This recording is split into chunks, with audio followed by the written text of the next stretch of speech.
पस्ती से बुलंदी की तरफ ले जाता है, ये अदना को आला बनाता है, गैर तहजीब याफ्ता अक़वाम को तहजीब की दौलत से माला माल करता है। यही वजह है कि मुआशरे में अहले इल्म अफराद को कद्र की निगाह से देखा जाता है। नबी करीम सल्लल्लाहु अलैहि वसल्लम ने अहदीस मुबारक में मौलाना तमामत पर इल्म हासिल करने पर जोर दिया।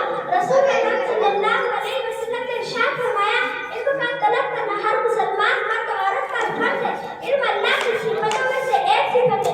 इल्म इंसान चाहे वो अमीर हो या गरीब, मर्द हो या औरत की बुनियादी जरूरत में से एक है। ये इंसान का हक है जो कोई उसे छीन नहीं सकता।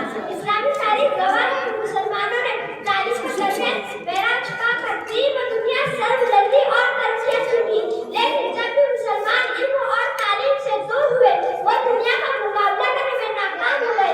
आज हिंदुस्तान में तालीमी इदारे दुश्मन ताकतों के निशानों पर है जो तालीम की तरफ से मुसलमानों को बदगुमान करके कौम मुस्लिम को कमजोर करने की तरफ है।